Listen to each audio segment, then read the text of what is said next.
The new HOA president called my old, gentle dog a menace to the community and gave me just 24 hours to get rid of him for good. She showed up the next day with animal control and a police escort, ready to take him away by force, a smug smirk on her face. But what she didn't know was that my dog, Gunner, wasn't just any dog. And the 4-star general visiting my house was about to teach her a lesson in respect she would never, ever forget. After my time in the service, all I wanted was quiet. I bought a modest home in a neighborhood that seemed to promise just that. It was a place with cookie-cutter houses, perfectly green lawns, and a general sense of peaceful, if somewhat boring, order. For 3 years, it was exactly what I needed. My days were simple. I'd work on my small garden, read on the porch, and take long, slow walks with my best friend, Gunner. Gunner is a 13-year-old German Shepherd. To a stranger, he might look intimidating. He's a big dog, with a few faint scars on his muzzle and a slight limp in his back leg that shows up after a long day. He rarely barks, and when he does, it's a low, rumbling woof that's more of a notification than a threat. Most of his days are spent sleeping in a patch of sun on the living room floor. He is, without exaggeration, the gentlest soul I have ever known. He was my partner, my protector, and in many ways, the anchor that kept me steady when I returned to civilian life. The peace in our neighborhood was shattered the day Brenda was elected president of our homeowners association. Brenda was one of those people who seemed to believe that a small amount of power was a license for absolute authority. She was a woman in her late 50s with a permanent scowl and a clipboard that seemed to be surgically attached to her hand. Almost overnight, the friendly HOA reminder notes were replaced by aggressive, all-caps violation notices for things like leaving a garden hose coiled incorrectly or having a flag that was a slightly unapproved shade of red. Her attention fell on Gunner about a week after her election. She saw me walking him down the sidewalk, his pace slow and measured. She stopped dead in her tracks, her eyes narrowing. "That's a very aggressive-looking animal," she said, not as a question, but as a judgment. "He's a sweetheart, Brenda," I replied calmly. "Wouldn't hurt a fly." She just sniffed, made a note on her clipboard, and walked away. I thought nothing of it. I was wrong. 2 days later, I found a stiff, official-looking envelope taped to my front door. Inside, a letter typed in a severe font informed me I was in violation of Bylaw 7, Section 4, harboring a dangerous or threatening animal. It cited Gunner's intimidating size, visible scarring, and a completely fabricated account of aggressive barking. The letter concluded with a chilling sentence: "You have 7 days to rectify this situation." It was clear what rectify meant. They wanted Gunner gone. My blood ran cold, then hot. I spent the next hour composing a polite but firm email to the HOA board.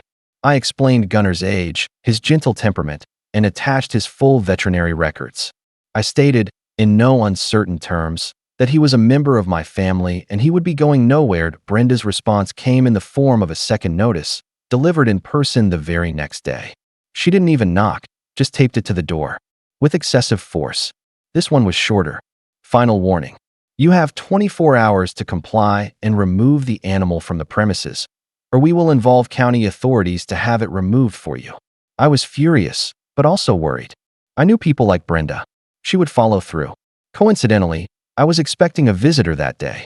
My old commanding officer, General Thompson, was passing through town and had arranged to stop by.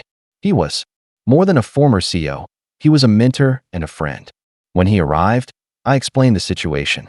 The general, a man whose stern gaze could stop a charging bull, looked utterly disgusted. "Let her come," he said, his voice a low growl. "Let's see how this plays out." The next afternoon, right on schedule, a white van from County Animal Control pulled up to my curb, followed by a local police car. Brenda strode up my driveway like she was leading an army, a triumphant smirk on her face. The animal control officer was a young man who looked deeply uncomfortable, and the police officer had a weary, "I'd rather be anywhere else" expression that I opened the door before they could knock. Gunner was sleeping at my feet. He lifted his head, looked at the strangers, and let out a soft sigh before putting his head back down. "Well," Brenda announced loudly, for the benefit of any watching neighbors, "I see you've refused to comply.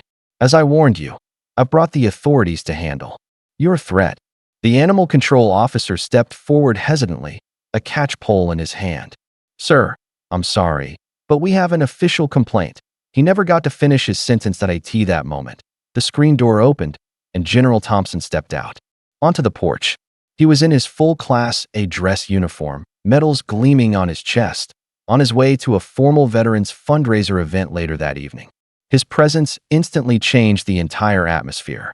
The police officer instinctively straightened his posture. The general's eyes scanned the scene, landing on Brenda, then the officers. And then he saw Gunnar. His face, which had been a mask of stern disapproval, completely transformed. A look of shock, then reverence, washed over him. My God, he whispered. He took a step forward, his eyes locked on my dog. Gunnar? Is that you, boy? At the sound of his name from that voice, Gunnar's ears perked up. He lifted his head, his tail giving a single, tentative thump against the floor. The general knelt down, ignoring everyone else, and held out his hand. Gunnar slowly got to his feet, the limp more pronounced, and walked over, nudging his head into the general's chest. General Thompson wrapped his arms around the dog, burying his face in his fur for a moment. He looked up at me, his eyes shining. I thought I'd never see him again. He stood, turning to face the stunned trio on my lawn. His voice was no longer a whisper. It was a command. This is not a dog, he boomed, his voice echoing in the quiet street. This is Sergeant Gunnar, United States military working dog. He served 2 tours in Kandahar. He sniffed out 17 IEDs. He dragged 2 wounded soldiers to safety under enemy fire. He saved my life and the lives of 6 other men. Those scars on his face are from shrapnel he took protecting his handler. Brenda's face had gone from triumphant to chalk white. The animal control officer looked like he wanted the earth to swallow him whole. The general took a sharp step forward, his eyes boring into Brenda's. You called this hero a threat? He then did something I will never forget. He turned back to my old, sleepy dog, stood at full attention, and rendered a slow, perfect, formal salute. Sergeant Gunnar, he said, his voice thick with emotion. You are a hero. You are welcome in any home you choose. The police officer, without a moment's hesitation, apologized to me and the general, told Brenda the issue was resolved, and escorted a speechless animal control officer back to their vehicles. They were gone in less than a minute. Brenda was left standing alone on my lawn, utterly humiliated. The story spread. The general made sure of it. Within a week, an emergency HOA meeting was called. Brenda was unanimously voted off the board. I heard she put her house up for sale a month later. Now, things are quiet again. Gunnar is sleeping in his sun patch. And every time I look at him, I remember that heroes come in all forms. And sometimes, they just need to be left in peace.